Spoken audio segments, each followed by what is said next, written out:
Happy Monday evening, everyone. Hope all is well. We're getting closer to Christmas, y'all. Two Christmases. The Christmas that we celebrate every year on the 25th of December, and the Christmas of finally playing another freaking football game after what feels like forever. We got a lot to unpack and talk about tonight. So we're going to do that immediately. Do me a favor, hit that like button. Please, please, please click that now. If you have not subscribed, consider subscribing. We're getting close to our 40K. We've been zooming and just going hard with that.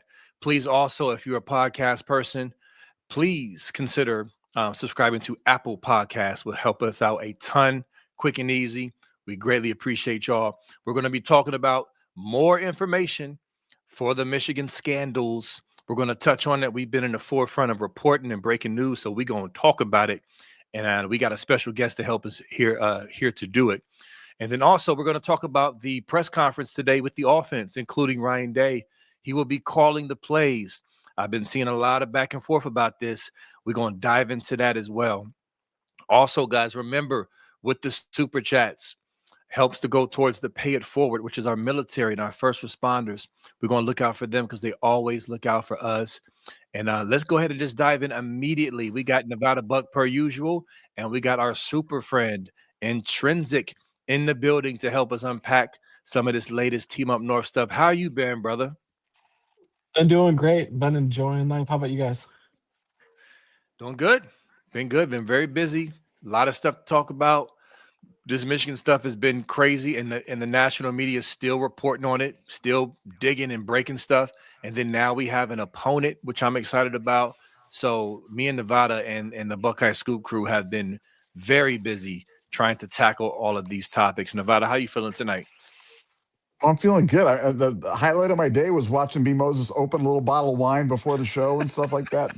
Your hands were kind of like lubed up there from like lotion there to keep the skin all done, and you were struggling with that cork. What was going on with that, man? That's so funny. My wife came down right before we went live, and she peeked her head around the corner like, "Are you live? Are you live?" I was like, "No," and she brings the bottle up. She doesn't like it was actually like a champagne cork, not a regular wine cork. And I had just put my lotion on to make sure my face is shining, like Moses on Mount Sinai is shining before the Lord. And I'm just like struggling with the slippery hands trying to get the cork off. And it was a whole spectacle backstage with Nevada and Intrinsic, and they laughed at me, but screw you two. Yeah, I used to think you were athletic there, B, until I saw that. And I'm like, the guy's the least athletic person I've ever seen. I had to grab a freaking cover just to mute the lotion to take the cork off. It's ridiculous. But, got a little bit of bubbly waiting for me after the show with the wife. So it works out. But that's funny, man. But yeah. But yes, listen, we want to jump into this. A lot going on today, fellas. I mean, the Ohio State presser there was some quotes, there was some things, lots of back and forth arguments and whatever between Buckeye Nation.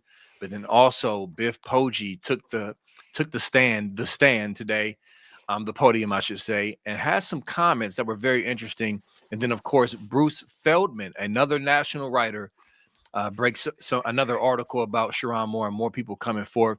So we're going to dive into the Michigan stuff first. So Intrinsic, I know you've been on the grind on Twitter. You've been, if you have not followed Intrinsic on Twitter, do that now on your phone, please. Follow this man. He's out in front of everything. He's up there with Spiro. He's great, okay, with this stuff. Intrinsic, tell me a little bit about your impressions with the Bruce Feldman story. You and the homie Dan Novak been following this like crazy. What's your thoughts on that? And then we can kind of touch on Poggi and his comments because he said some stuff that was very eye-opening. Yeah, my first thought was it was on this show where Spiro came on and he said he talked to 5 different women, right? He named the number 5. And then he said more would be coming out. He said that on this show. That's the first time he said it. And then all of a sudden we get this from the New York Times. So very reputable news source. It names 5 women. So 5 more women have came forward anonymously talking about strange and like kind of pervy like conversations that it just set them off the wrong way when more messaged them. So we have more women coming forward that we know of, and it sounds like his MO was to follow these girls who even one in the article, she's like, I didn't even know who he was. He was messaged her before the Purdue game and after the Purdue game, that game where they underperformed and only won by a few points. So yeah, it's just kind of creepy. So that was my point. Is that this is just creepy and it's disgusting. And another thing in that article is, and Spiro even mentioned this. It goes back to 2020. So they mentioned that this inappropriate and this strange behavior of his on social media tracks all the way back to 2020, but Michigan had become fully aware of it in the fall of 2024. So people had viewed these interactions as so inappropriate and concerning that they brought it to the university in the fall of 2024. That's even earlier than because all the insiders were saying, well, we knew about it in August, so this summer of this year. But Yeah. this goes back to fall 2024, where this was reported to officials. And so 20 different people went on record for this, not on record per se, are anonymous sources who are tied to the university or had these private conversations with Sherrone Moore. Um, so 20 different people are now speaking out against him and also talking about the university's acknowledgement. And the second part of the article focused in out his behavior seemed to get worse over time. Like his emotional stability seemed to be getting worse. Like a weird excerpt from it was he would creep, like eavesdrop into meetings. So they would have like coaches meetings and players meetings, and he'd like eavesdrop into them, which is just really weird. It kind of reminds me of Matt Weiss a little bit. How he was eavesdropping into things. So yeah, it just was more strange stuff at Michigan that seemed to have gone ignored, or as Spiro says, they were aware of it, they knew about it, and so it's just like the slow drip drip of this Jerome Moore stuff. Yeah, Nevada, before I ask your thoughts on this, I think one thing that needs to be pointed out about what Intrinsic has said and the recurring thing, y'all notice, number one, this is not some new thing that just sprung on Michigan. And the more we hear more information, it seems like the dates keep going back further, doesn't it? Of when they knew, of when they had an inkling, or when something was creepy, weird, and goofy, or whatever. And like it keeps going back further and further the more people you talk to. So keep that in mind. Nevada, what your contact's been saying, what you've been, I know your phone been lighting up like a Christmas tree today as well, and all that. What's going on? What you hearing?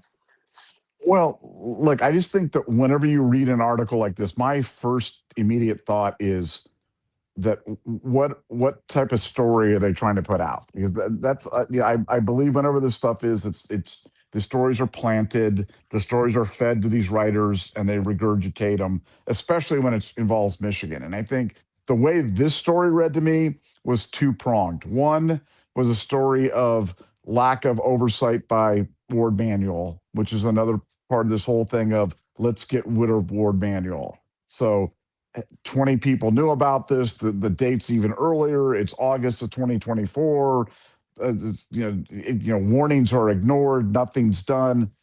Who is that a damning indictment of Ward Manuel? Looks so Yep. that looks bad for him. One, and then two, I think Michigan's trying to paint this thing of the descent into madness of Sherrone Moore. You know what I'm saying? So it's like he's creeping around, he's muttering to himself, and so it's not that he was a bad guy or that it was just he went insane, and so how for Michigan, hey, it's just a sad story because the coach went insane, but it's really not our fault because the coach just, he started having these, emotional problems. So I feel like that's kind of the parachute for Sherrone. So that, it's interesting, and you guys may have read it completely different, I'd love to hear Intrinsic's things on it. But that's how I kind of read it. I kind of read this is a Ward Manual hit piece, and this is trying to give Sherrone Moore the escape hatch of, well, he went crazy. And so when a person goes crazy, he can't be held responsible for following 50 Instagram models, or trying to arrange foursomes, or doing whatever he was doing because he was crazy. But that's how I was reading it. Maybe I'm a cynic, but I'd love to hear intrinsic and No, your no, opinion on that. no, because the article, it was program sources. So these weren't like the Instagram sources, the program related sources who remained anonymous.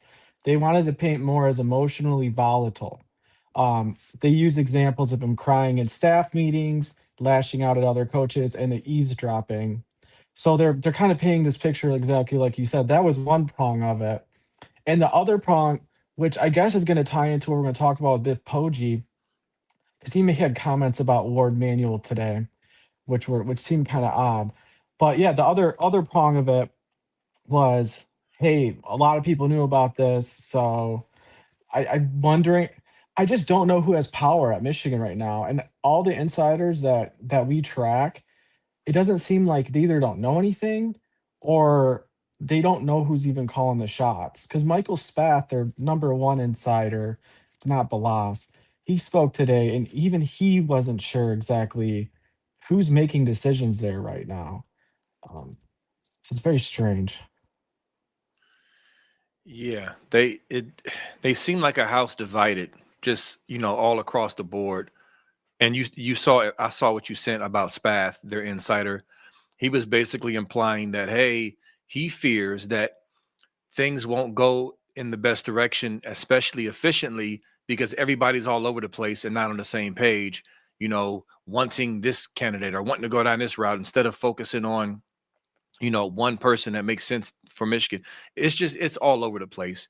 And yeah, and we can really, transition to Poggi, because I think he low key brought some heat today. There was a few things he said that was just like, very interesting. So I have the clip from the Twitter. I shared your tweet, Intrinsic, about Poggi's comments about Underwood, but you also have the quote about the malfunctioning. But before we do those two, can you touch on or tell the people what was said about Ward Manuel, and then I can follow up with those items. So he broke the story that Ward Manuel will be hiring a coach between Christmas and the New Year. So he gave like basically between Christmas and the New Year's, Ward Manuel's hiring a coach, which was like kind of news breaking to me because Ward Manuel's being investigated right now. Is he even going to be the Right, AD? Right. right. So that was one big thing he broke. And he also said that he's had multiple interviews for the coaching job. So his odds right now, I believe he's leading right now in the Kalshi markets as far as who's going to be their next head coach. It's not by a lot, but he's leading. So it's kind of weird. You have a press conference of a guy who's being interviewed for a head coach talking about the program's direction. It was just such a weird situation. But yeah, he broke a lot of things. He even mentioned in his interview, he he's taken the side of Ward Manuel because he said the last 5 years, I'm paraphrasing, the last 5 years have been such a mess.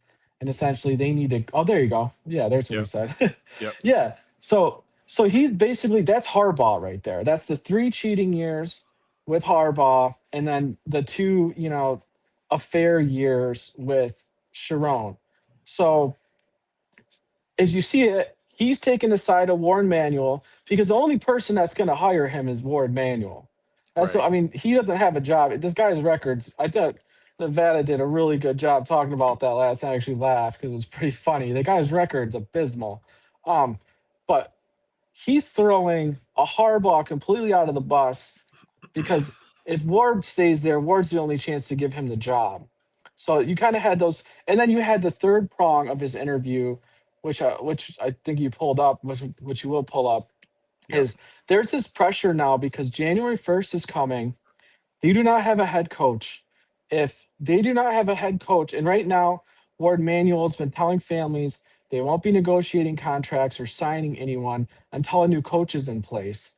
So they're in a situation now where players are going to be leaving come June, come or sorry, January 1st. Yep. So they're on a deadline here with an unknown AD, with an interim president, and there's like a civil war going on for who's going to be actually deciding who the coach is and all this stuff coming up. So it's a really crazy time. Yeah, and I'll play this clip real quick, and Nevada, I want you to jump in and respond. But this is Poggi right here after. This is from Intrinsic's Twitter. Make sure you follow him. It Oh says yeah, Bryce. You you said should what? play it. You I should am. play the I'm a video. player. Okay, I'm a player. okay, cool. Yep. Bryce Underwood leaving. This is Poggi's response. Hold on. Where next year? Certainly hope so. Fans kind of wondering what Bryce's status is. Do you expect him to be here next season? Bryce Underwood. Bryce? Yeah. Certainly hope so. Would hope so, yeah. I mean, you want to ask that question, you should probably ask him or his dad, or dad or mom, but we're focused on Texas right now. He's focused on Texas. Have you seen any film on Texas? No? Have you seen it? Well, they got a bunch of monsters on their football team, right? So that's what we're focused on. That's what Bryce is focused on. We're not focused on who's going to go where next year. Hell, I might not even be here next year. You never know, right? So I'm not thinking about that. Yeah. So that pause, and you kind of captioned that, Intrinsic. That pause was telling, and the immediate pivot to the textbook. We're talking. We got a game to play. Let's talk about the game.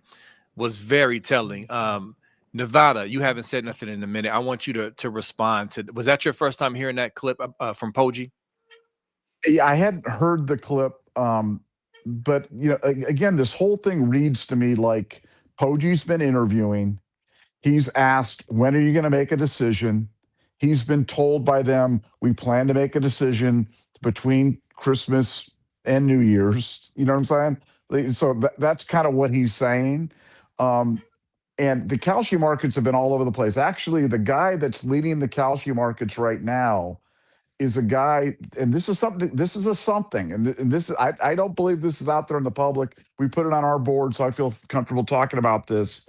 But Kyle Whittingham, who's coaching for Utah at the Las Vegas Bowl this week, canceled all his media this week. Canceled it all. Now, interesting. What does that mean? Do you know what I'm saying? Like, that to me is a something. Now, you may just go, Nevada, you're seeing whatever, and maybe it's nothing. But that happened. And I just have a sneaking suspicion that Whittingham's going to be the guy. I really do think that's going to be. But I think the issues that you guys are identifying earlier about how there's no one in charge, and is it Len Perna at Turnkey? Is it the board of trustees? Is it Ward Man? Who knows? And so I think you've got. Yeah, I think it's anybody's guess, and that's why the prediction markets are so all over the place. But Whittingham canceled all his media this week, and that's super unusual to do. And one of the few reasons I can come up with for doing it is because you don't want to talk about that. You know what I'm saying? You're in the process of a negotiation or something, and a guy like Whittingham, given all the troubles that Michigan has, and if they really are looking to have a clean start or whatever it is, that's it. But I just think the Poggi thing. I think Poggi gave us the timeline because that's what they're telling him. At least that's how I'm reading it, and I think that's why he came out with it. And I think he's their safety school. He's their backup plan. He's their plan C or whatever it is in case they can't come to terms with a Jeff Brom, or a Kyle Whittingham. They're going to go to Poggi. But it's a crazy situation. But the Whittingham thing, I'm just telling you, keep an eye on that because I really do think that's a something. Trenzy, now I agree. To me, that just seems very suspect, not in a bad way, but just okay. It lines up with what Ward Manuel is saying, right? Like a week from now, if he's the top guy and he's leaning towards Michigan, that would make sense, right? It's just like, yeah, next week, between Christmas and signing day, we think we'll have our guy. That would make sense. I would agree with you. Now, Intrinsic, what do you think? Well, and hold on, B. I don't want to interrupt you, but I just want to say one thing. You got to remember, the Las Vegas Bowl is December 31st. You know what I'm saying? Right, yeah. Yep. So the timing kind of lines up. You know what I'm saying? Let me Yeah. coach through the Las Vegas Bowl, and then I'll, I'm your Huckleberry.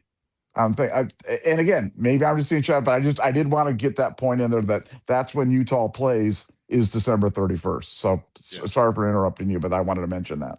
No, you're good. That's good information. Intrinsic. What do you think? Do you agree that this seems a little funny? The timing of it, and what's your thoughts on that? Yeah, so no, he's right. Whittingham's at 25%, and it did actually he like tripled since he canceled those meetings. So sorry I got that wrong for you guys.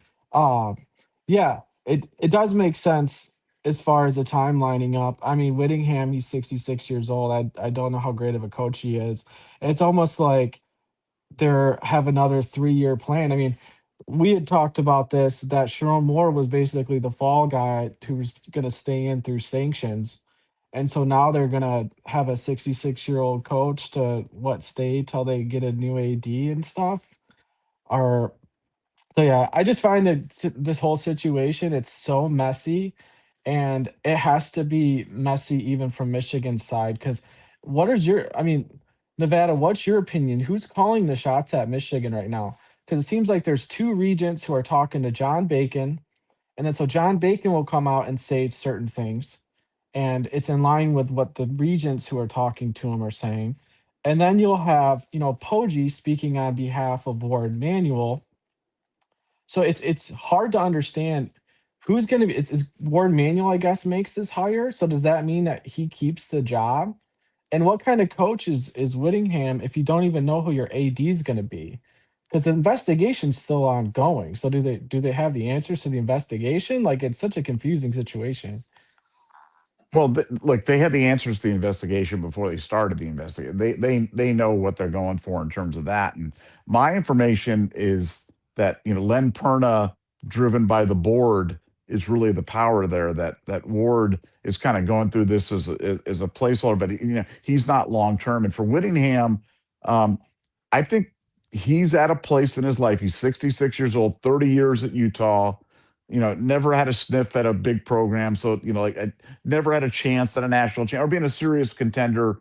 In the thing because you're at Utah. You can run a good program, you can win a bowl game, you can be clean, you can do, but you're not a national power. And I think he sees this as like maybe his last chance to kind of grab the brass ring and take a shot at it. And because of that, he's willing to overlook some of the other issues that an existing coach, meaning a coach who's coaching somewhere else right now and has a job and a salary. I mean, you got to remember the calculus for Whittingham is stay at home and ride my motorcycle and make nothing, or go take a job and make 6 million, 7 million, 10 million, or, whatever it's going to be.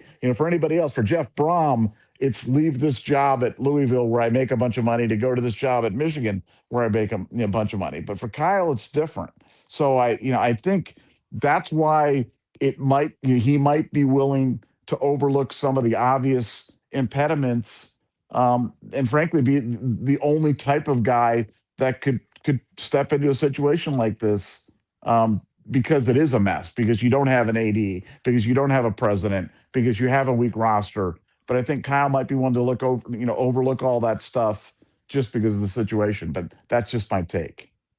No, that makes sense with because Bacon, right? And I don't know if this is an offer that extends to Whittingham, but I know in part of what they were willing to do with DeBoer is give presidential voting rights and some type of decision for the coach to be able to have help naming the AD, which is an extreme conflict of interest because if the coach, right, say they were able are doing this with Whittingham. They're willing to do this with DeBoer, according to John Bacon.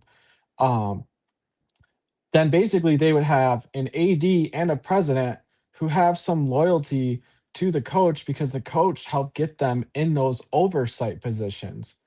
So when I told that to my source that's a lawyer who works with me on a lot of this stuff, he was laughing at this because it's like they're willing to have an AD put in, like from the coach that's coming in, and we're expect that AD to oversee that the football program is being run clean.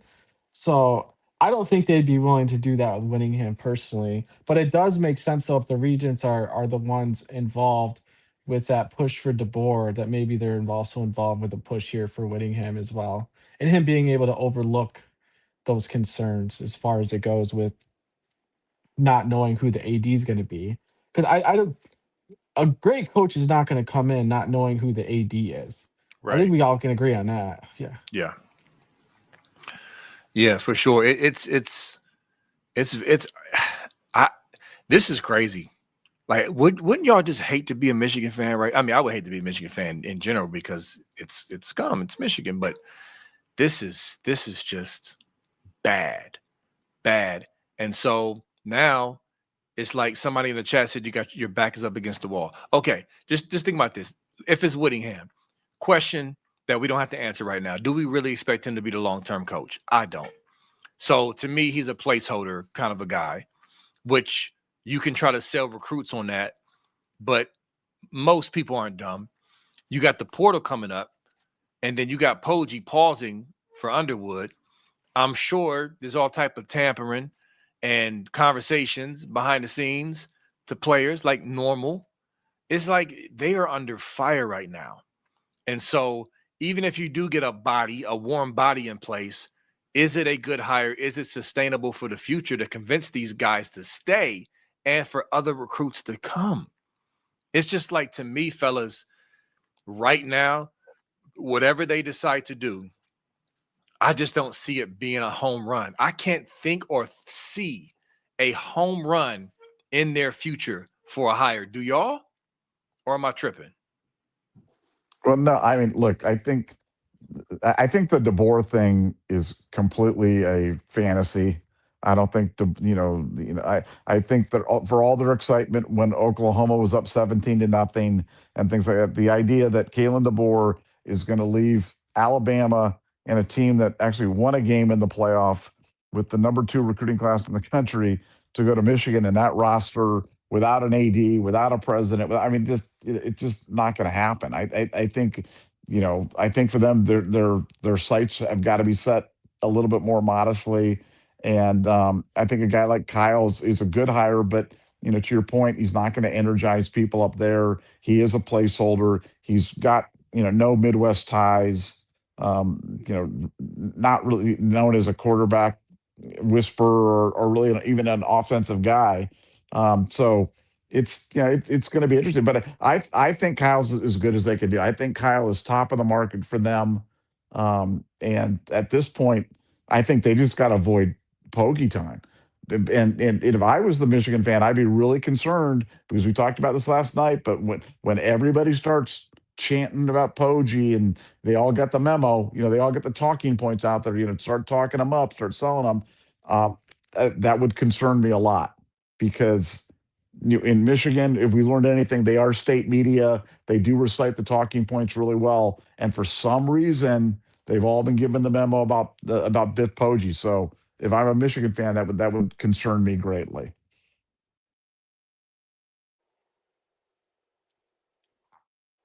You're muted. You're muted, Brandon. The mute button is the devil. Ah, boy. So Intrinsic, I was going to ask, I wanted to get your thoughts on this before we can transition in a moment as well, because I also kind of want to get your thoughts on our Buckeyes in this matchup with Miami. But me and Nevada, I read your boy Stallion's quote about Poggi on the air yesterday, and he's planting seeds, going hard for Poggi. I'm sure you saw the quote. What's your thoughts on that? And why is Stallion still allowed to talk? Somebody mute. Somebody just. Why does he have a platform? it just annoys me, man. But go ahead, bro. He's trying to work out a new grip. He's pretending he's a coach, which is the funniest thing in the world. I did a whole thing putting him against Kurt Warner, MVP, Super Bowl champion Kurt Warner.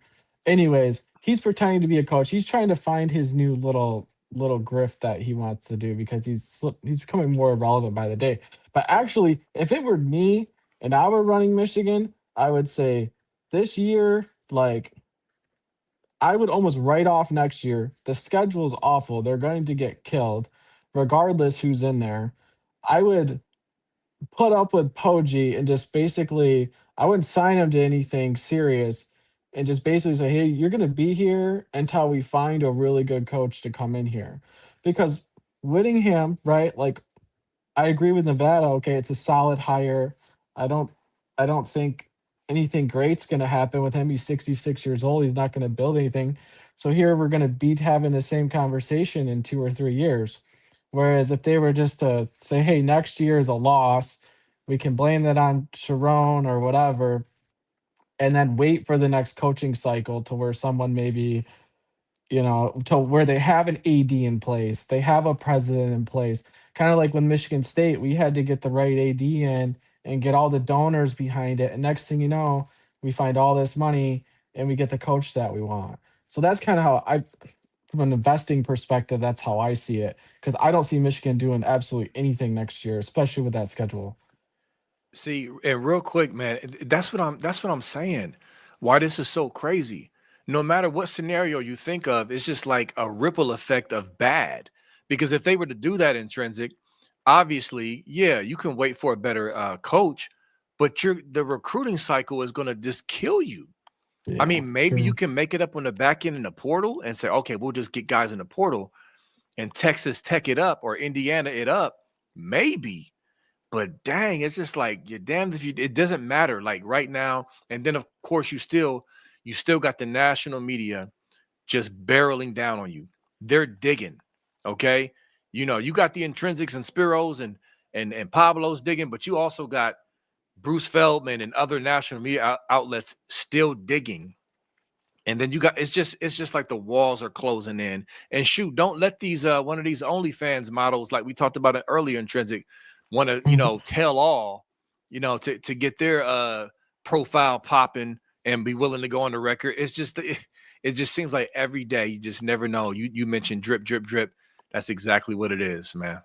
Well, I'll say it's me, right? I'm intrinsic. I don't have the following Spiro has. Well, an OnlyFans model with a very large following has reached out to me and has been speaking with me on various things. Not at the See? point where I'm going to report it, but if that's happening to me, just imagining to these national reporters, a lot of like, from my understanding, there's some women are afraid to talk, right? They because it'd be a big story. But regardless, I think this Sharon Moore news, there's going to be more of it. And as long as Ward Manuel's sitting there, I don't think the public's going to trust the report that says, "Oh, well, Ward Manuel really didn't know," right? When Yeah. everyone seems to know. But one other aspect on the recruiting is EJ Holland kind of let this slip, or Chris Blasted sharing it with EJ Holland, that the recruits were aware of some of this behavior with Moore, and so were their parents. So Mm, you have to wonder what their trust is. I mean, money talks, right? But you have right. to wonder what some of the trust is at Michigan that this was going on because we all see the business side and the sports side, but at the end of the day, like these are supposed to be, like they say, leaders of men. You're leading young men into their futures. And a program that's willing to let that be buried and hidden and put kids through that, to me, that's an evil that it needs to be rooted out. And those stories need to be told because there's a lot of kids that are going to be transferring. Who knows what happens to a lot of their futures? Like Bryce Underwood, for sure, at least he got paid a lot, but his last year was completely wasted. He's not the only one. So that's just a whole nother side. But yeah, let's transition.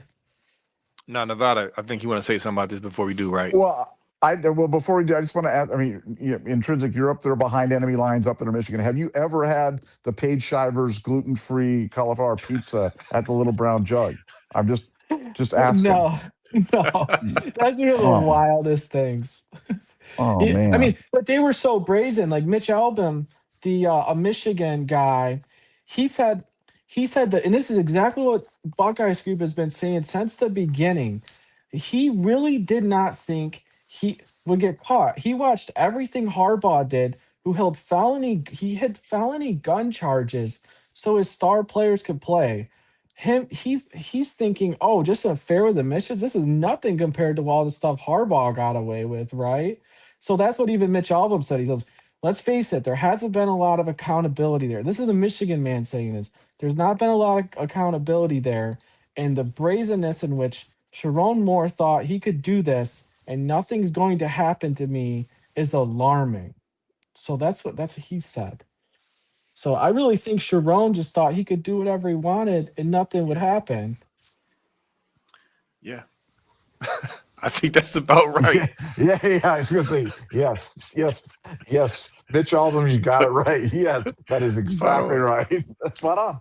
Yeah. And so yes, we can definitely transition. We can, I mean, this stories and scandals. I mean, there's so many things we could touch on and oh, what about this and what about that? Because it's just crazy. How deep did it go? Let's put a magazine out there with Sherrone's face on it and Ward's face that says, how deep did it go? How about we do that? Because that is justified, not trestle and tattoos. But anyway, so let's transition. In Nevada, I'm going to be honest with y'all, okay? Talking about our Buckeyes now. I'm a little annoyed with our fan base today. Not all of our fan base, but some of our fan base today. There were some updates. The press conference with the offense happened today. You had Julian saying, you had Hinsman, you had Max Clare, Jeremiah Smith, and then Ryan Day. And so there were some things that were said. Jeremiah Smith had some quotes. Pissed off JJ is not something to mess with. I'm very excited about the fact that he is so focused, locked in, as always. But this is his hometown school. He's from Miami, y'all. He's played with a lot of these players. He just lost to Indiana. He got snubbed with the Biletnikoff. I mean, and he's 100% healthy now, his own words. And so I'm excited about that. But I wanted, fellas, to get into this immediately. Ryan Day announced that he's going to be the play caller for the playoffs. He's taken that off of Hartline's plate. Obviously, Hartline, for those who don't know, took a job at USF. We've all been concerned, me and Nevada, Intrinsic. If you've been watching, I know you have. We basically said we were concerned about where Hartline's mind is at. I took this announcement as a good thing. But fellas, and I don't know what internets y'all be on, but let me just go over a few comments just from my Buckeye Sports Talk with B. Moses page when this was announced. Just a few comments. Oh, no. Chances of winning just dropped. This is not news I wanted to hear. Unless coach has greatly improved his play calling, this will be the end of our Buckeyes this season. Well, OSU just lost. Well, damn. If Day is calling the plays, the Buckeyes will lose against Miami. I would almost guarantee that is what happened against Indiana as well. First quarter, run, punt, run, pass. Second quarter, blah, blah, blah. Oh, no. I mean, it's comments like this. So we're going to lose. Great. I mean, Nevada was surprised when I told him this earlier, that this was a lot of the fans' takes. But, and I'm not saying all, but this is way too many comments like this. And I'm just like, what is wrong with y'all? And Nevada, I want you to respond to this first before I even think about going in. But to me, it's just ridiculous, some of these comments about Ryan Day as a play caller. What you got? First of all, if you're a member of BuckeyeScoop.com, you already knew this helping technician had broken this about a week ago, that Ryan was taking over the play calling and moving to change a lot of the red zone, that 13 and 14 personnel stuff at the tight ends. So that was not, for us, that was not particularly newsworthy. It was interesting to hear him say it, but the reaction, right? I mean, do people not remember that Ryan Day, was the primary play caller, of the number one offense in the country for many, many years, and some of his best efforts were done off layoffs in 2022 after we lost, to Michigan, after they were cheating and we lost, and we came back to that great Georgia team and lit them up for 41 points. And so, people ask me what my reaction was, and I'm just telling you, it's excitement. I'm excited about this. Brian Hartline had the job for one reason, and that was to maintain his recruiting chops and his relationships with wide receivers throughout the country. We were able to survived the news of him leaving. Unlike Michigan, we didn't wait till after signing day to share it with the recruits. We shared it before, and still managed to hang on to Guilford and Bay and Chris Henry Jr. And so we kept our class together. So you've now lost. You've removed that impediment to him being the offensive coordinator. Now there's really no reason to do it. So he'll coach the wide receivers, which is great. I love that. He'll be able to coach them, maintain an on-field presence, and be there with them for continuity. And they'll play for him. I mean, those guys will play hard for him, and Ryan will call the play. So I'm telling you, on a scale of 1 to 10, my excitement level is an 11 about this news. I think it's the best possible news for Ohio State. Not newsworthy because we already knew, but hearing it. I've always thought Miami was in trouble. I've always thought there was a reason they were a double-digit underdog. But after with this being confirmed and out there in the public, I feel even more so that Ohio State's going to roll through this game.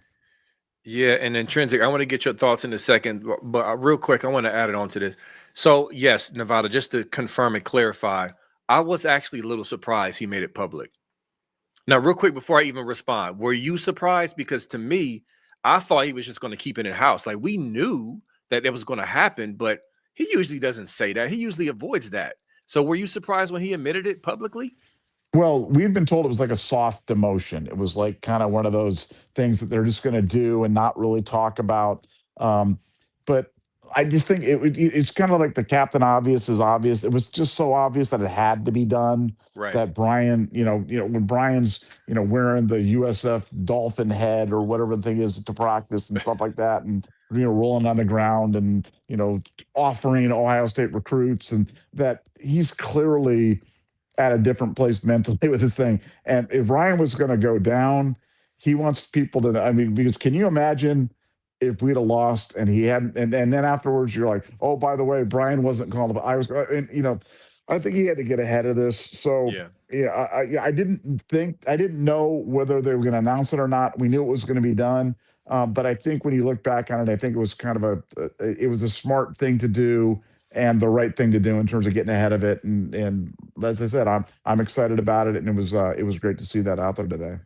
Got you. Makes sense. And before I get to you, Intrinsic, I just wanted to say real quick and add on to what Nevada was saying. There's been like a weird narrative that I've been annoyed by up to this point anyway about Ryan Day. It's like, first of all, people have revisionist history and they have amnesia. They pretend as if this cat wasn't and is not one of the best play callers, offensive minds in the country. Now, yes, it is not ideal to be the head coach and have the play calling responsibilities, especially for a long-term thing. But he was able to do it at a high level, even with that, at times. We mentioned the Georgia game. I mean, there's other games that he had a phenomenal play calling effort. The dude can do this. He's had 3 weeks, right, to game plan, set up a plan, collaboration with the staff, who's in the booth, eyes in the sky, all of that. I could see if he was just taking over play calling in the middle of the season or something. But even with that, he's been doing it for years. So it's just frustrating with fans. I mean, reading some of these comments is just like, he's just absolute trash. Like, do y'all forget? And then the other thing that irritates me is that, I don't know what podcasters or pundits that some of these fans are listening to, because they're just regurgitating this notion, oh, well, that must have been Ryan Day calling the plays against him. No, it wasn't. It wasn't. It's just like whenever there's something bad that happens, it's Ryan Day who was calling the plays. But if it's a good offensive output, then he don't get credit for it.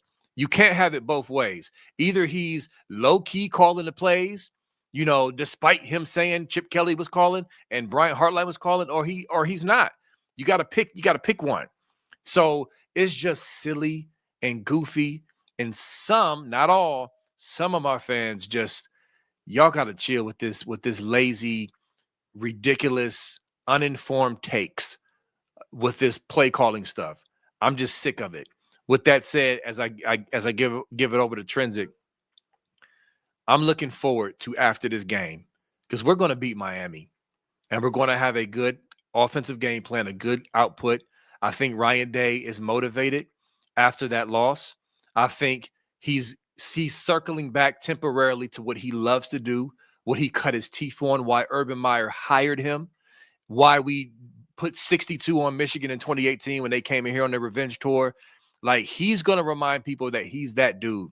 And yes, he'll return right back to being a CEO next year and hire an OC.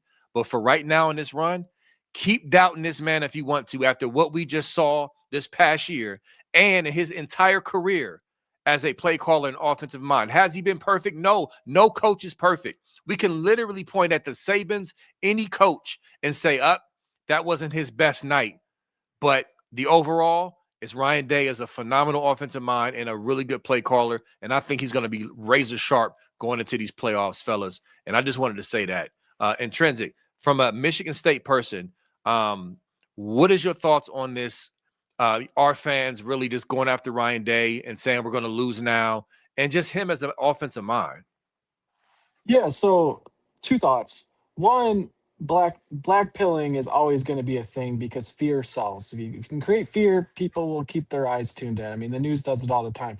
But let's talk about Ryan Day, right? Former quarterback.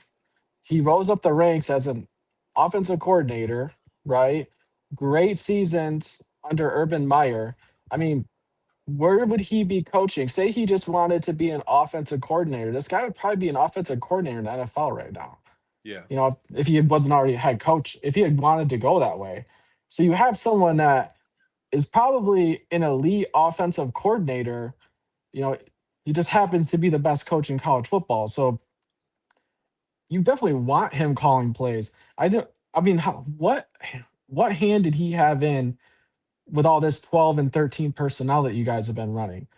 Because I understand that NFL has incorporated a lot of that, but you guys don't have the skill set you guys have at wide receiver. It doesn't make sense to have that many tight ends on the field. I mean, your tight ends aren't as talented as, you know, like the Rams that have like Terrence Ferguson as like their third tight end. So yeah, I think as far as him taking over, for one, you have a coach in Hartline who's been proven as a great, you know, receivers coach. But at some point when he has to invest into his future, he's looking at USF because that's where his future as a coach and growing is going to be. And as much as he's staying behind, that's on his mind. It's impossible to get that off your mind. So I think it's a good thing that Ryan Day stepped forward and said, hey, I'm going to be transparent. I'm going to take over play callings. There's going to be no confusion. And I'm excited to see what he has drawn up for this game because I think it's going to look a little bit different. Nevada, what's your thoughts on what I said and what Intrinsic just said? Well, I think you guys both make great points, and I think the big thing is going to be kind of dovetailing off what Intrinsic said at the very end. This is Ryan Day's thing. Now he's kind of said to everybody, "This is my gig," right? So it's got to be cool, right? You know what I'm saying? Like if you go out there and you go, "Hey, this is my jam," these other guys are. This is about me. He's not going to come out there and go 3 yards in a cloud of dust. He's not going to go out there and run 14 personnel because he's going to want to draw a bright line between the stuff that was not working before he did it and the stuff that he thinks can work afterwards. And it screams change. And I think in this case, change is good because we've got a lot of great things with our offense, but we were doing some stuff that was just nonsensical. And I understand you want to emulate Sean McVay, you want to emulate what the Rams are doing with the tight ends, but we were just doing it all wrong. And I think at the very least, maybe if you do some stuff with tight ends, do it correctly. Don't mass everybody in a 9-man front and just run into it. That never made any sense to me. And I really believe that this announcement today officially announced that thing is gonzo.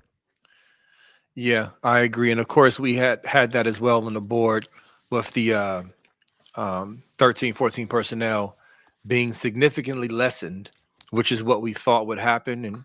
And so, but with that said, I think that's a great perspective and thought, Nevada, about Ryan Day, sort of, because again, we knew we got the nugget, but I'm not thinking he's going to go public with it. I just thought he was just going to continue to, we'll work together and, whatever coach speak. But we know that he would take over. So him putting it out there, to me, I agree. It's almost just like, okay, y'all about to find out. Like, almost like, remember when he had to step in and coach for when Alford left, he went and coached running backs, and he was excited to go back to just coaching a position room and stuff like that. I don't know. I feel like he loves to call plays. He loves the offensive coordinator role. And now he gets to take control of it and going into the playoffs after a loss like this. Oh yeah. I think that was a part of the incentive of him making it public, Nevada. I think that's a great point for sure. Well, yeah, and I just think he's, he's going to want to come in and, we know he loves to throw the football, and in this case, our strength as a team is throwing the football. So, for me, this was such a positive sign and such an exciting thing. And again, I don't want to be the old guy to repeat himself, but it was shocking to me that there were people that saw it differently. I try to see the world from both sides, but I'm like, what's not to like about Ryan Day? Calling the offense when you've got a quarterback like Julian Sane, Parnell Tate, and J.J. Smith and Max Clare, and et cetera, et cetera. So I can't wait. So I'm going to be down to the. Are you going to the game? Are you going to the game down at the Cotton Bowl, or are you not going to the game? So my private jet pilot, he just said I have to chip in on the gas. Now, I didn't know gas for a private jet was that expensive, so I currently have a GoFundMe going on my page to raise money. No, I'm joking. I'm not going. no, gas. See, the gas I think would be reasonable. It's that maintenance, like those hours they put on the thing, yes. on the engines and the maintenance on that stuff. Yeah, that's so. Let me ask you real quick, if both of y'all know, this game is in Dallas, of course. Where's if we win, if we beat Miami, which I believe we will, the game against Georgia, is that the Fiesta Bowl? Phoenix, yeah. That's Fiesta Phoenix. Bowl. Okay. Yep. And then the Natty is where this year? Miami. Ooh. Yes. Yeah. B's like, welcome to Miami. Right. That might be a suitable trip to just, because New Year's Eve, it's just not gonna happen. It's too much. But those two sites might. I got friends in Arizona, and Dev, he's down in Florida. I don't know, man. That sounds great. So maybe I'll circle back to those locations, but nah, I'll be here in Columbus, ringing in the new year, hopefully with a victory over the Hurricanes. Yeah, no, I'll be down there representing and with a Buckeye Scoop member in your seat, but we will toast you often, and we'll take selfies and do the whole 9 yards. Real quick, we got like 3 super chats so far. If you guys got super chats, get them in now because we got to shift to that. But I did mention this earlier, and I want to play this real quick because to me, again, don't sleep on this. Don't sleep on this young man. We got something for him. Talking about Miami and them obsessing with that L they held back in the desert 20 years ago or whatever, a little over 20 years ago. They're still crying about it. You lost. It was holding. It was pass interference. There was no blown calls before that should have been called, and we should have been in victory formation even before that. Stop crying. You lost. We broke you. Now shut up. Here's Jeremiah Smith responding to a reporter asking about that game still being brought up in Miami. I mean, you see all over the internet, all over Twitter, they still talking about that. It's 20 years later, but they still worry about it. But we got something for him come New Year's Eve. I mean, you see all over. Yep. He said we got something for him come New Year's Eve, and I freaking love it. I cannot wait. I can't wait. I think here's the other thing, fellas. Y'all can say what y'all want to say about Julian Sand. This kid, he learns from mistakes. Just because he's not a rah-rah Tim Tebow guy, he is maniacal when it comes to the game of football, not doing the same thing twice as far as mistakes, getting better, working at it. And he's going to come out sharper because that wasn't his best game. That was probably his worst game, even though he didn't play a terrible game. It was just not his best game. And he was holding on to the ball a little too much. He wasn't trusting himself. And he missed some wide open guys. I guarantee you he's going to play much better in this game. And I'm excited, fellas. What you got, Nevada? Well, intrinsic, you need to take the kids' college fund money and just pour it all into the J.J. Smith receiving prop over yards on the thing. Because, like I said, I don't know how carefully you guys follow the stuff, but I'm telling you, I don't like to give wagering advice often, but I think J.J. Smith is going to go off against Miami, and I think there's an opportunity. You can make so much money in terms. You can go buy the little brown jug, and you can rename all the food after like great Michigan State players, and that would be like Mark D'Antonio's sampler plate. Think about that. Come on, that would be great. The Justin Spiro gluten-free pizza. Come on. I know. We better not be up to that stuff. So one thing that I would just say about the Miami game, right? Miami's one of those schools where it's hard to. It's just like the Miami like Dolphins. It's hard to stay focused on Miami. I do think you're going to get Miami's like hardest football game. They have some athletes at the line of scrimmage on that game, but I think you guys seen a lot of that with Indiana, because that was the one concern versus Indiana. It seemed like your right guard, especially, got blown up a lot. So I think as long as Ryan Day has some like quick passes and stuff mixed in there, I think you guys will be fine. They don't have any offense, so but yeah, I'll probably be betting that over on Jeremiah, especially after seeing that. I mean, in my opinion, he should get minimum 10 targets a game. Period. That guy's going to be a top 5 dynasty wide receiver like as soon as he declares. Yeah, and real quick before we get the super chats, I like that. And you know what we haven't seen in a while, and I know he's been dinged up, but don't be surprised. And I know we're going to get more specific intel as we get closer. We always do.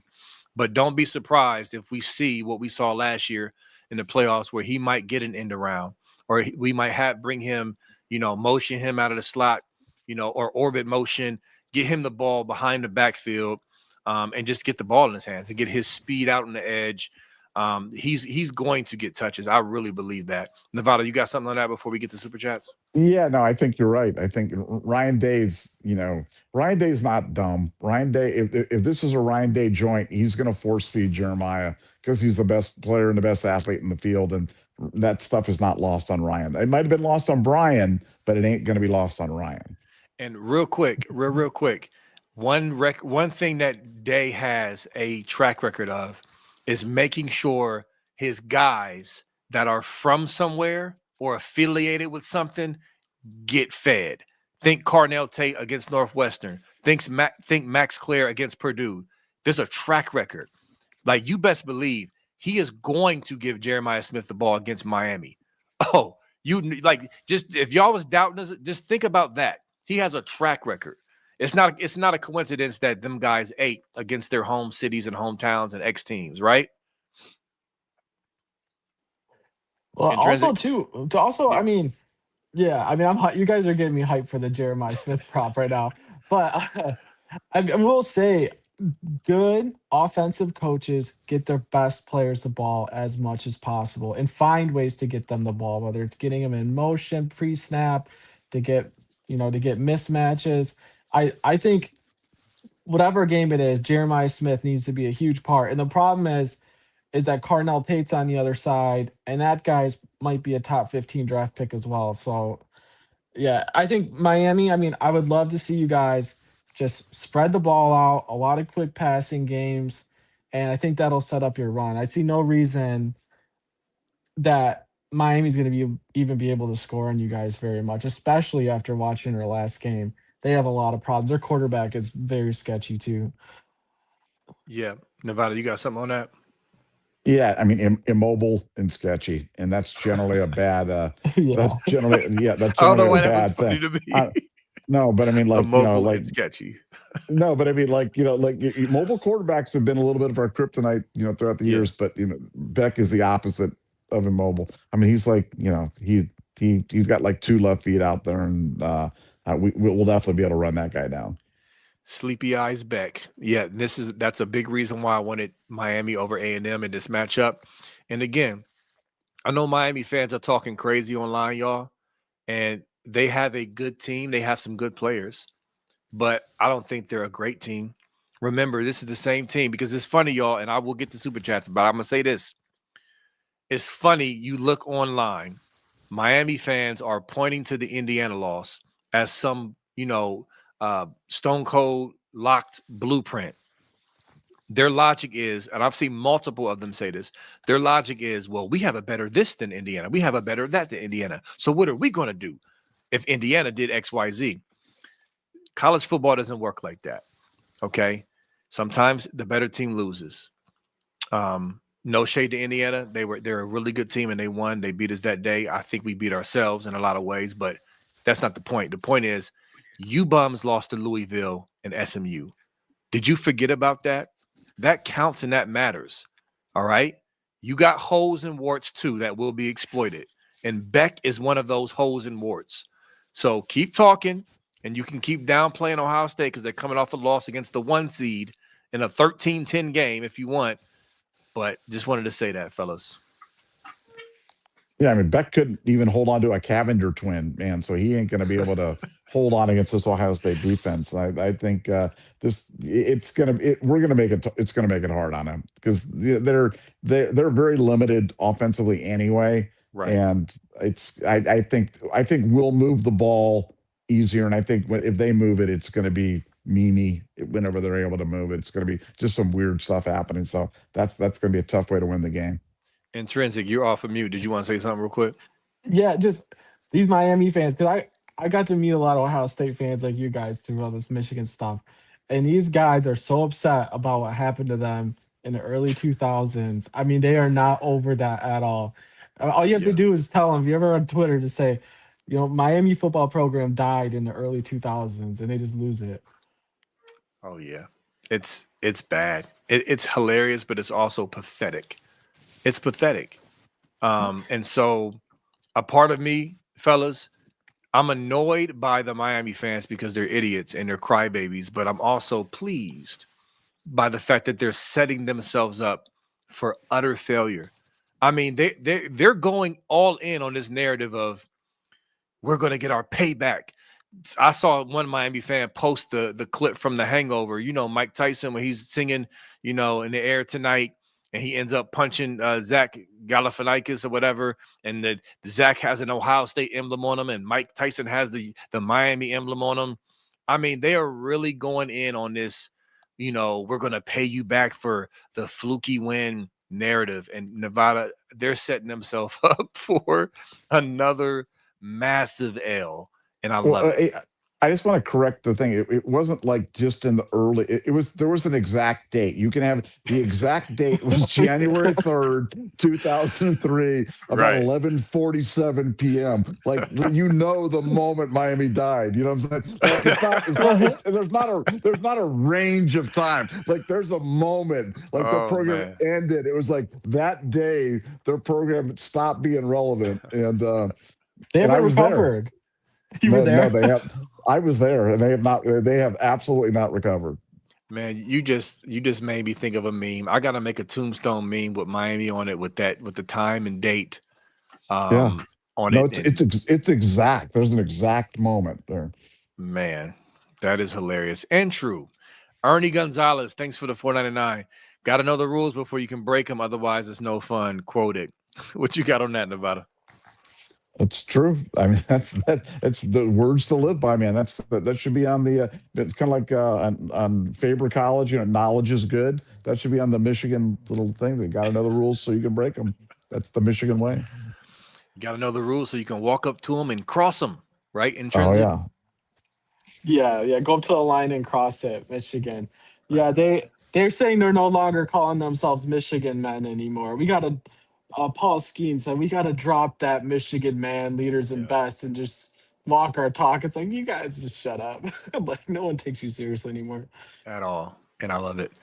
All right, we got Karis. Thanks for the $4.99. Thanks for being a Scoop Ultra member. Appreciate you. I think that loss needed to happen. It will be what fuels us to a second natty OH Nevada. IO. And I agree that it's going to be tackling fuel. Tackling fuel. There it is. There it is. All right. That was just a cheap opportunity for me to put the tackling fuel up there because I love it. You agree, Nevada? I'm sure you do.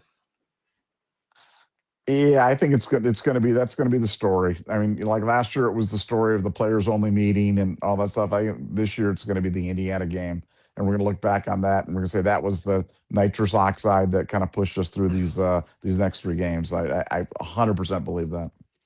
And what's funny is silly Michigan fans are trying to roll out the narrative and plant seeds and trying to get out in front of the back-to-back by saying, "Oh, but you lost the Big Ten title. It's not a real natty." Oh, Michigan geez. fan, y'all are something else, man. We about natties over here. All right. Listen, Nevada, you made a point not too long ago that was just so true.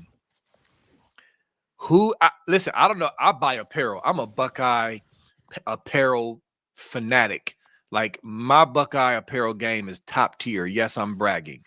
I've never bought a Big Ten title shirt ever. And I've seen many in my lifetime. Like I lost count of how many Big Ten titles we won. Why would we think a Big Ten title? Yes, we want to win it. We want to win everything when we're playing. But why would we dwell on a Big Ten title? We can hoist another trophy, another national championship trophy. Somebody help me out, fellas. Please tell me. Well, if you did that, they'll have to take your picture at College Traditions like they did with the Santa hat and be like, "Hey, we found this sucker who bought this Big Ten title thing. This is the guy here. It's B. Moses." You know what I'm saying? So that's just the way I like it. Anybody buying Big Ten champion merchandise. But I digress. Intrinsic, I'm sorry if I stepped on you.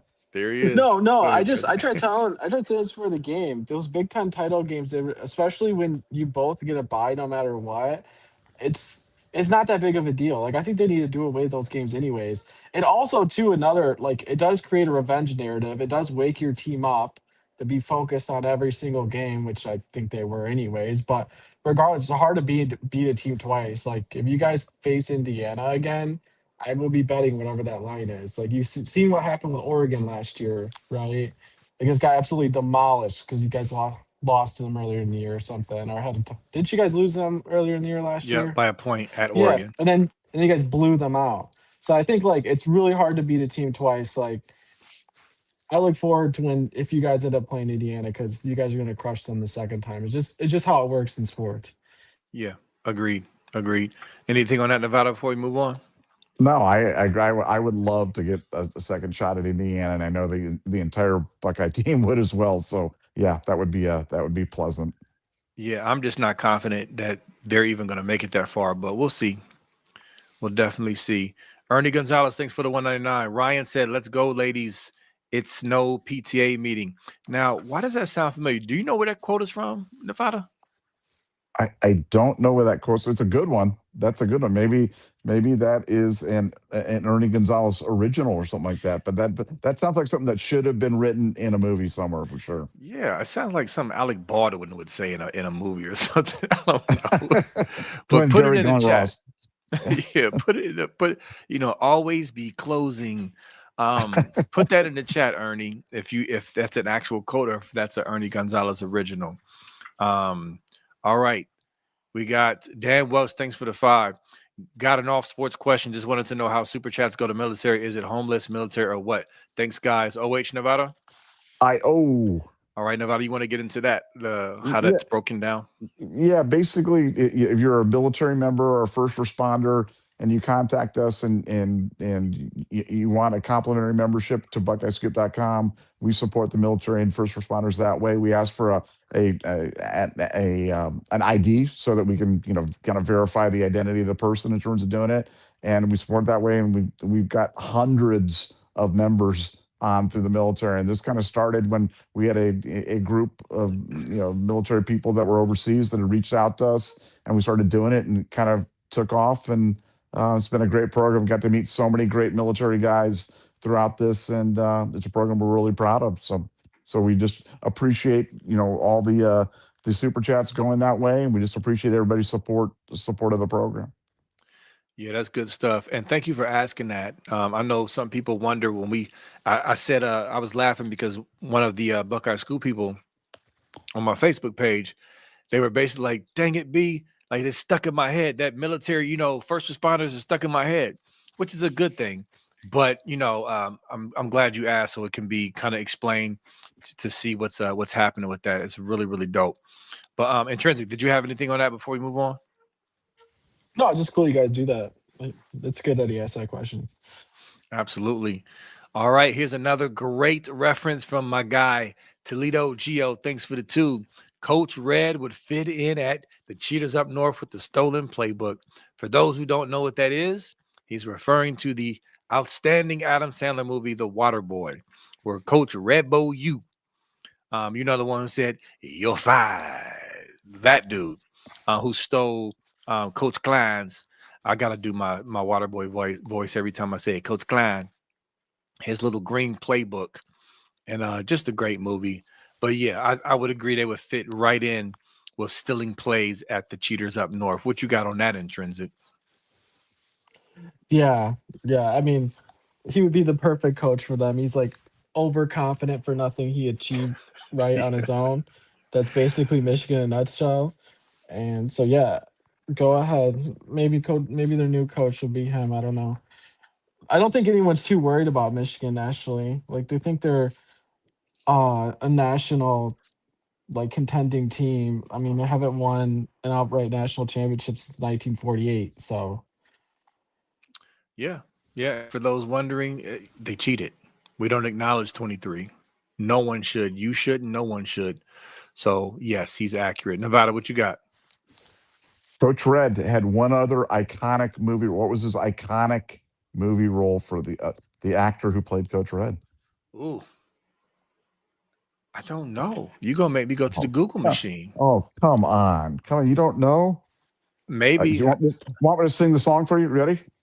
Go ahead. Eastbound and down, 18 wheelers rolling. We gonna do what they say can't be done.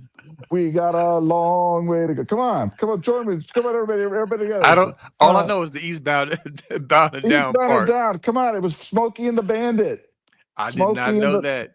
That's I Jerry did not. Reed. That's Smokey and the Bandit. Let me Come see. on. when did that Smokey, come out? 1977. Oh, Come on. jeez. That's Smokey and the not Burt fair. Bandit. Reynolds. That's another Burt Reynolds. Okay, I see him here. Look at him. Look Come at him. on. Jerry Jerry Reed. Reed. Yep. Yeah. Sang the song. He sang the song. He's bound down. Wow, I did not know that. I did not. I'm looking at this. This is crazy. This Yeah. reminds me. This is See? taking I'm me telling back you. to like Dukes of Hazzard. Looking at your boy Burt Reynolds, his cowboy hat. I'm looking at Come right on. now. Jackie Gleason is Sheriff Buford T. Justice. I mean, come on. That's like the should have won an Academy Award. Was Rob that year? Should have won the Academy Award for that. Yeah, just so y'all can get a visual of this throwback Smokey and the Bandit cover for that movie. Yeah, man, that's crazy. That's crazy. I didn't know that. At least I don't remember that. I mean, I wasn't born when this came out, but But I you've seen saw the it. movie. You've I seen. have, but it was when I You've was seen a Smokey. kid. Come on, Smokey and the Bandit. Come on, Smokey. When I That's was a just like kid, I don't. I the remember very little. That's something I have to circle back and watch too because I don't remember most of it. the Trans Am with the gold Firebird on the thing on the hood. I mean, come on, everybody in the world wanted that car. That was like the car. So Sally Field looking good in that movie. I mean, come on, that was awesome. So real quick, what car was wanted more? That car, the Knight Rider car, or the Dukes of Hazzard car back in the day? I really think it was that car. I think the Smokey and the Bandit car was the iconic. I mean, that Over the was Knight like Rider car? That's I think surprising. so. I Okay. think so. I Okay. think so because like I mean, come on, a Trans Am with a T roof like that. I mean, Yeah, it was dope. It was definitely that dope. was It was clean. that was pretty clean. Now, Intrinsic, real quick before we move on. I know you a younger cat. Do you have any idea of what we're talking about right now? Well, I mean, I know some about the history of those cars, right? Being in Okay. Michigan. But Burt Reynolds makes me think of that movie Cop and a Half. Have you guys ever seen that? Yes. Yes. I love that movie. Such a wholesome movie. But Burt Reynolds and Cop and a Half. If you guys haven't seen it, that's a fun, lighthearted movie to watch. Nah, Burt Reynolds was that dude. back in the day. I mean, he was that dude. All right, okay. Let's move on because again, I will stay on movies for. If I was on Jeopardy, it would be like movies for 200, Alex. Oh, movies for 500, Alex. For sure. All right, here we go. We got Sean Krutka. Thanks for the 5. I'd be lying if I said I wasn't a little concerned about saying against their D line. Also, any indications yet on juniors returning next season? And so, let me address the saying against their D line. So, listen, I get it. First of all, it's hard to shake concern after seeing him get sacked for 5 times for the first time all season. I mean, that was the worst performance from the O-line all season. And so, yes, I get it. And Miami's defense is good. They have a good defensive line. However, we've had a long time to watch film. We've had a long time to come up with a game plan. We've had a long time to give Van Sickle and Padilla plenty of reps at that right guard position. Remember, Tegra is out. He had a surgery, a procedure. He won't be playing. So Van Sickle in that second half played better. He was more solid. So all of those factors in place makes me feel much better. They're not just going to sit back there and let Bain and that defensive line just tee off. They're going to roll him out. They're going to, have quick passes set up, quick reads. We may even go tempo at some point. We're not going to let that defensive front just tee off on us. It's not going to happen. There's no way Ryan Day and that coaching staff is going to sit there and watch that film and just allow that to happen again. And so that's my initial response. Nevada, give me your thoughts, and then you can touch on the juniors next season if you like. Yeah, scheme for the win. If you're not getting yourself in predictable passing situations like we were in the Big Ten championship game, then we've played some really good defensive lines, and I think our offensive line is really good in pass protection. I think the offense is going to look completely different with Day calling the plays, and I think as a result, a lot of the defensive line concerns are going to be somewhat negated. As for the juniors, look, I think the obvious ones are going to go, and I think the guys that are on the fence are going to stay. So I don't think any of the linemen are going to go. But this is one of those things that you never. I hate saying it now because you don't know until the season's really over. But my expectation would be guys like Cade McDonald, Arvor, those guys are gone, and I don't think they're coming back. But a guy like a Carson Hinsman, Austin Sireville, any of the linemen, I think those guys are returning, and I don't know if there's anybody else that's really kind of a jump ball in that, but that's kind of how I see the returnees coming for next year.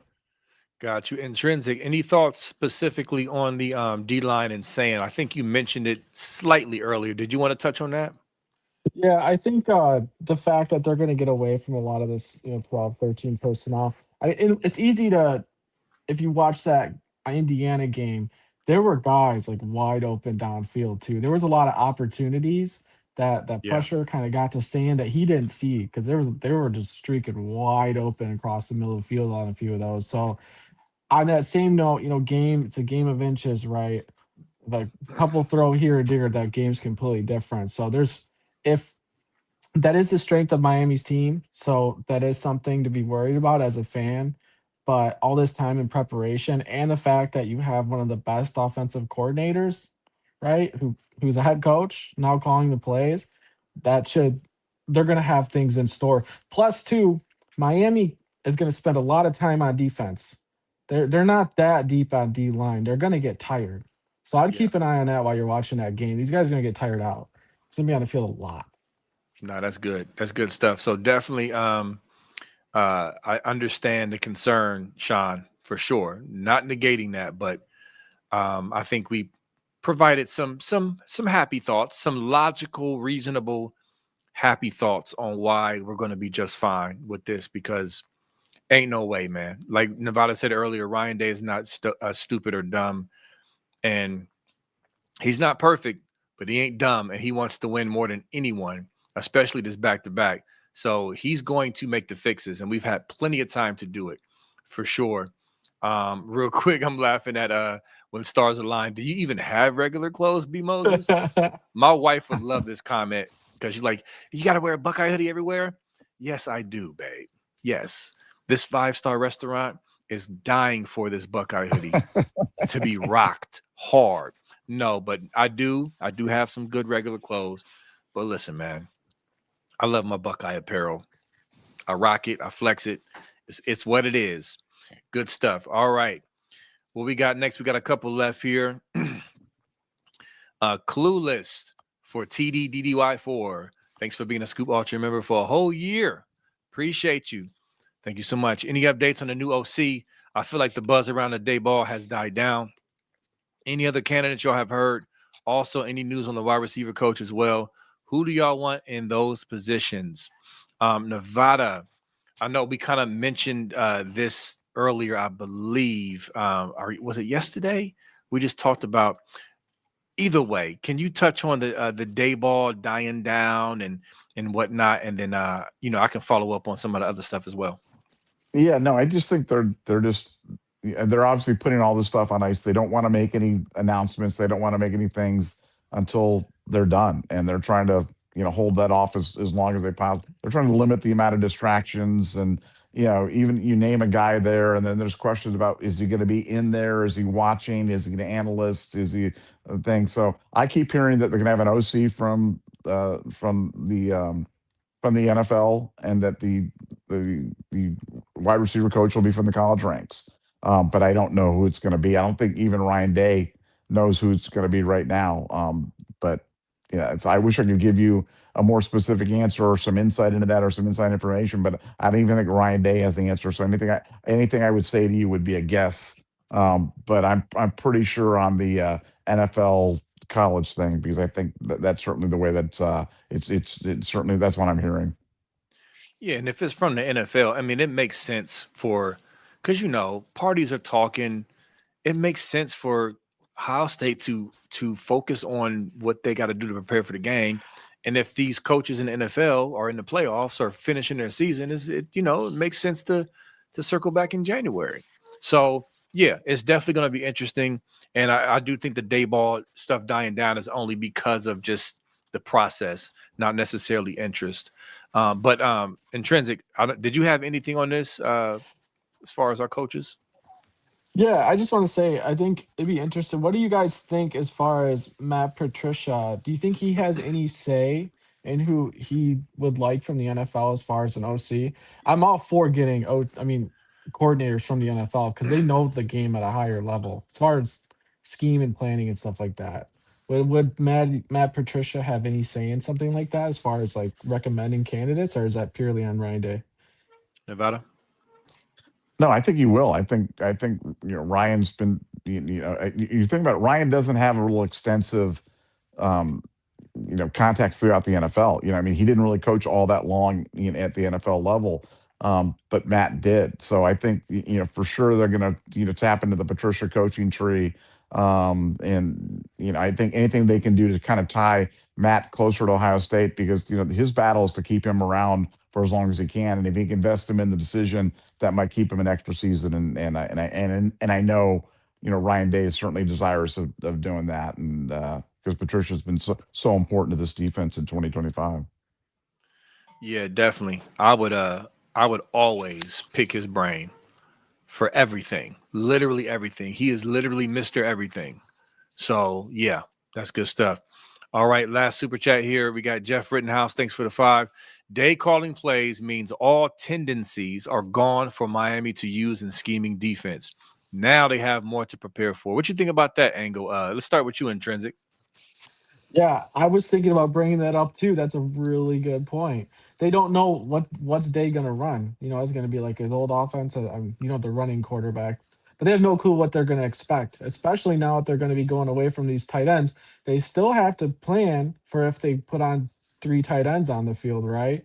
But if they could show a completely different offense, and that's been kind of the plan as I understood it. You guys have been holding back a lot in these games for the playoffs. If anything, there should be a lot of excitement going into how that game's going to look that people are not seeing as far as the optimism side. Yeah, Nevada, what you got on that? No, I totally agree. I think it's a great point by the poster. I think the offense is going to look completely different, and I think that's going to be a real issue for Miami. I would have expected it to look different anyway, even if Hartline was calling the plays. But with Hartline not calling the plays, yeah, you got to kind of tear everything up and kind of start from scratch if you're Miami scheming defensively, and that's another thing for them to think about. Yeah, and this is why we have the dopest chat on the planet. We just got a deep roster of great posters. So yeah, Jeff, great point. And again, my prediction will be all these fans who are leaving their comments today, just moaning and complaining, declaring that we're going to lose because Ryan Day is calling the plays, are going to delete their comments if they can remember they even posted it, or they're going to be hiding somewhere after the game after we beat Miami. That's my prediction. And it's just silly and whatever. But fans going to fan. Anyway, fellas, any last things to touch on before we hop off of here? Nevada. I'm Plaxico Burress, like sampler plate, Plaxico Burress Cobb salad or something like that. The little brown jug. He's got more And for then you, Intrinsic. I got more stuff for you, man. I got a million of these things or something like that. So just bet the Jeremiah Smith player prop there, and you buy a little brown jug, and I'll design the menu for you. He's going over 100 yards for sure. Oh yeah, he's gonna He's go going nuts. over 100. Yeah. I was actually just looking at it. Yeah, so I like that. We'll see. We'll have to circle back on this receipt because I think that's going to hit for sure. Yeah, and real quick, Intrinsic, Plaxico Burress, I hate when he's brought up because, and I don't know how old you are, but Yeah, 1990, 1998, Michigan State came into the horseshoe and beat a really, really, really good Ohio State team. And it still burns my biscuits to this day, but I digress. Anyway, so listen, great show. Don't y'all love Intrinsic? Always love bringing this cat on. Super knowledgeable. He does a great job on Twitter. If you have not followed him, follow him on X, Twitter, whatever you want to call it. And listen, we got a couple more days until Christmas. Real quick program alert. We are going to go live on Christmas Eve, but we're going to go a little earlier. Going to go at 4 p.m., around 4 p.m. So make sure you're aware of that. We want to, just have a Merry Christmas show with you, Scoop family. And so we're going to do that on Wednesday around 4 p.m., just a heads up. But other than that, we'll be back tomorrow with more coverage, more great content. We appreciate y'all. If you have not liked the video, like it on the way out and subscribe. We love ya. Go Bucks, and we'll talk to y'all soon. Peace.